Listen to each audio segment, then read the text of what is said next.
Is she cleaning or is she making it just going to be a mess for BP because he won't be able to find anything and then he gets to make a mess? You're lucky you're videoing. I'm such a nice, polite. You're such a nice, polite lady. Well, guys, I have to say one thing. CP has really busted her butt in here. And she's making me do things that I wasn't planning on doing today. Because I was going to disc. You didn't have to do this today. But I didn't go disking. Remember how dark it was in the shop? Well, it's still kind of dark, but I had one of those lights, so that fucking thing, which doesn't work. Well, there was one there, and there was one there. I had that one, a brand new one, so I just put it in there. I had a light bulb for there. Then we hung that thing, which doesn't really do fuck all.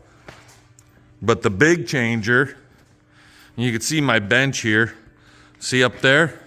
Well, what the hell have we got going on up there, right? It's not a shelf. It's not heavy enough. It's just 1x4. But see how dark it is here?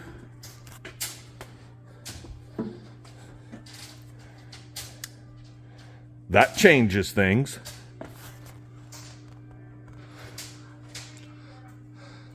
So they're like little 2-foot lights with a 2-foot little cord that goes in between.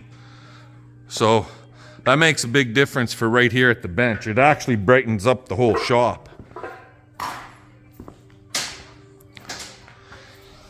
I got 2 more of these 4-foot fluorescent shop lights, like that guy. I'm thinking maybe those some bitches. I'll put one of them over here above the press area. And then the other 2 are long-term plan for this winter. That rack that's back there, shelving unit. We've got another one. We want to put it here. And I'll get one of those fluorescent lights under our mez. And the other one above the shelving unit somehow, somewhere. And the one that I put in the ceiling, I got a feeling it'll be coming down. Just not today. Anyways, that makes a big difference, I have to admit. Had those lights for 2 years, got them for Christmas 2 years ago, never did put them in. Let's see how long they're gonna last for, I guess. And the switch is at that end. So, and if we got more of that same style of light, I can add to it and just continue on down the line. So we just made little cheap ass 1x4 L brackets, screwed them into the wall, a 1x4 screwed to that, and we can continue on down the line if we really wanted to. Anywho, that's done. And now I believe my beautiful wife, she bought me, see all these little, well, she said it, piece of shit little boxes. Little storage boxes. So these little bastards,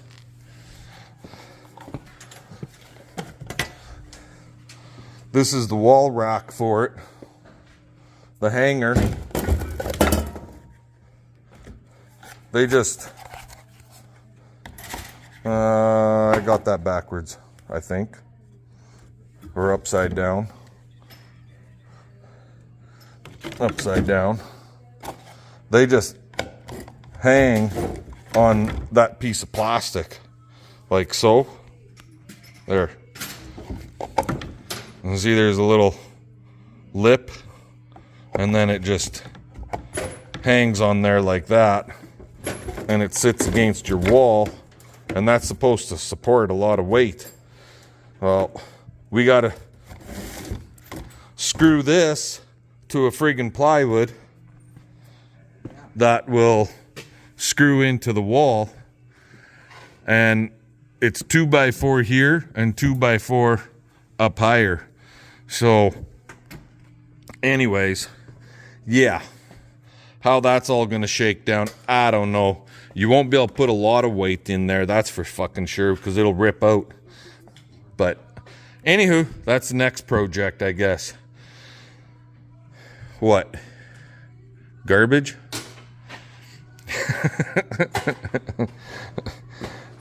And for some of you that have been kind of saying, or when you see the shop, you see how dirty it is. Yeah, I got lots of scrap on the floor. This is all for windbreaks. This was a complete disaster underneath here, shit everywhere. She cleaned this all out. I don't know how many bucket loads of garbage she hauled out. I told her sometimes you just got to bite the bullet and throw it away, so throw it away. And then we had a whole pile of shit piled up over here. Well, this is opened up, but we're not going to put nothing here right away because I got to get some clay and fill underneath the walls, obviously, because snow blows in there bad.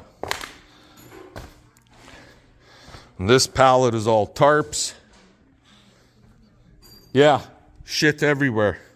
But slowly but surely we're getting there, right? Everywhere? Thought you should have seen it before. I got before, and I got yesterday. I took pictures. She's got pictures. I have to admit, the shop was a complete friggin' disaster. I'm not going to deny it. You're a hell of a woman. Even I'll say that. So, I'm not trying to be a brown noser right now either. I was sucking up. Alrighty, I'll let you guys go. We'll talk to y'all later. Morning, everybody. How's it going? We're just getting set up to move our cows from this bush pasture. We're going to bring them back, get them closer to the yard. They'll come down the road here this little ways, a couple 100 yards, into this approach and into this little pasture here. And then they'll have access to second cut alfalfa that never got cut or baled on the other side of the yard. Anyways, I don't know how this is going to shake down. It's just dawning myself today. So I'm going to let you guys go and we'll bring you back here in a few minutes. Here they come. Slowly but surely. They've done this a couple times, so it's not like they don't know what's going on. But they're after the green stuff here on the edge of the road.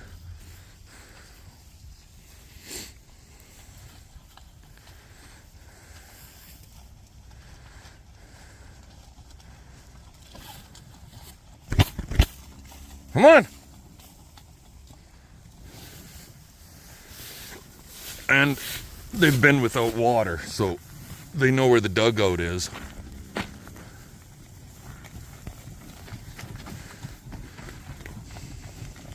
Those calves look good. That one little red guy right there, he looks like shit. But the rest of them look really good.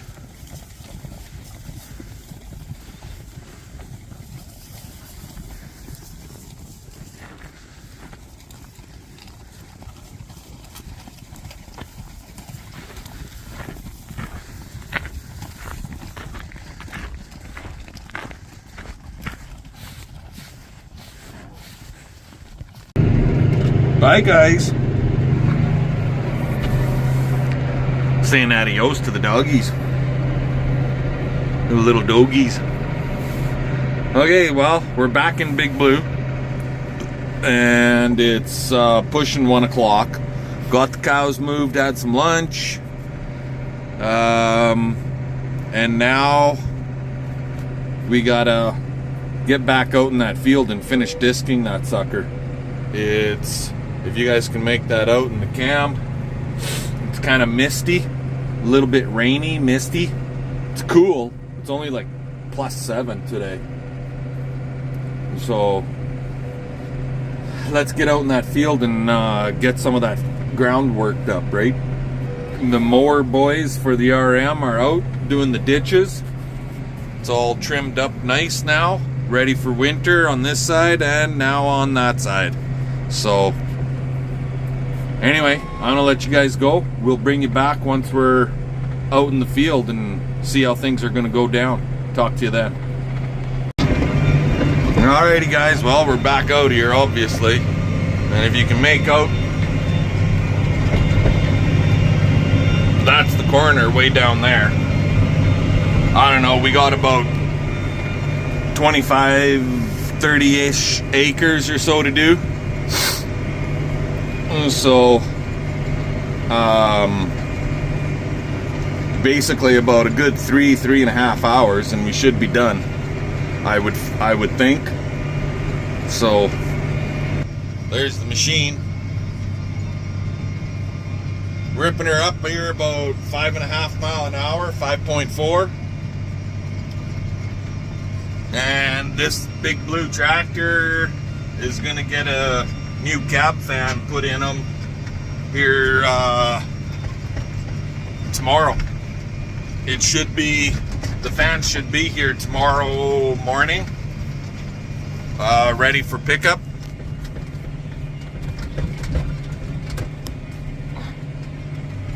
Lift a little bit. There we go, set her down. So yeah, it's gonna get the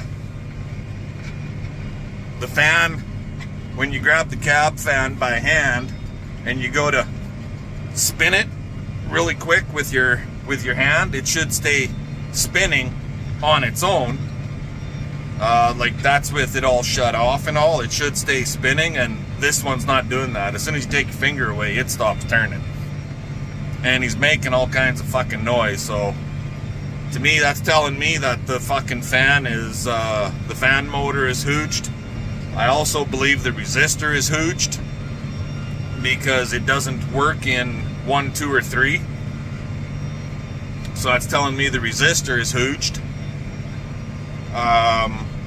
It only works in high, and it makes, well, I'm sure you guys have heard me talk about it in the past, it makes lots of noise. So if you're gonna keep your stuff in good condition, I guess that means you gotta, as things break down, stay on top of it and get them fixed as ASAP, right? So, and actually, believe it or not, the fan for this thing isn't all that bad a price, like $570, and that comes with a brand new resistor. The resistor alone is $180 just for the resistor, so I guess we're not doing that bad, right? Anyways, I'm gonna get this disking done and we'll bring y'all back a little bit later. Alrighty guys, well, this one's done. It's 3 o'clock. Just working the outside edge here as I work my way to the other end of the field to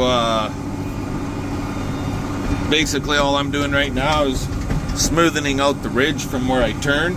I do lift when I turn, but I don't lift it 100% out of the ground. So it cuts a little bit as we're making our turn on these headlands. Anywho, so yeah, we're just kind of smoothing out that ridge a little bit. You can kind of see it maybe right there.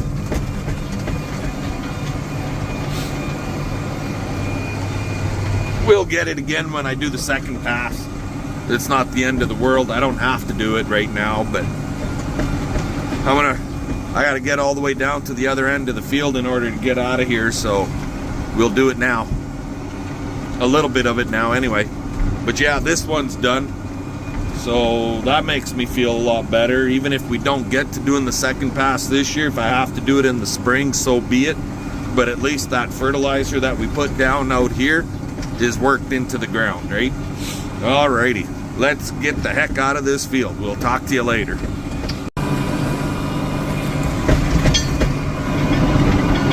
See that?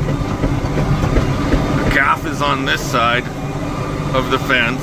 The cow's on the other side of the fence. And she comes to the fence so the calf can nurse. Even though he's not trapped on this side, he just has to go to the gate. Or she. Oh, there she goes. Okay, we'll just go through the fence now.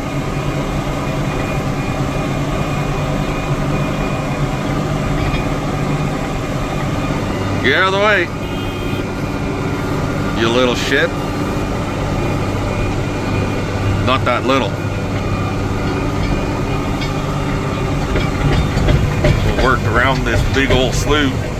There's no point in working it up because I can never get into it to seed it. I did have it worked a couple years ago,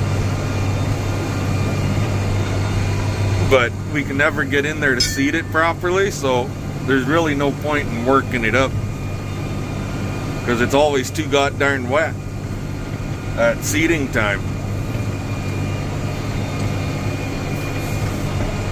I'm just gonna do the opening rounds on this oat field, the headlands.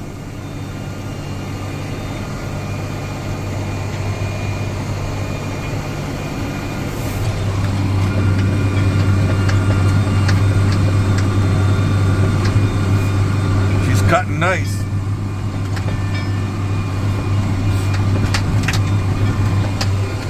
This field's only going to get the one pass. It's not getting two. Anyway, later. Alrighty, well, we did the headlands. 3 opening rounds. Well, actually, like, basically 2.5. I did 4 passes on this end because my plan is to cut it at this point back and forth, north and south. So I'm not doing the sloughs. I know lots of guys are working their sloughs up in the fall to get them to suck the water down, but like I said before, all of these little slough-ish pothole areas, I can never get in them in the spring, so I'm just going around them. Anyways, that's done. Big Blue needs fuel, so we'll take him home and we'll fuel him up and we'll give that thing back there a damn good grease job and see what happens after that. I'll let you go. We'll talk to you later.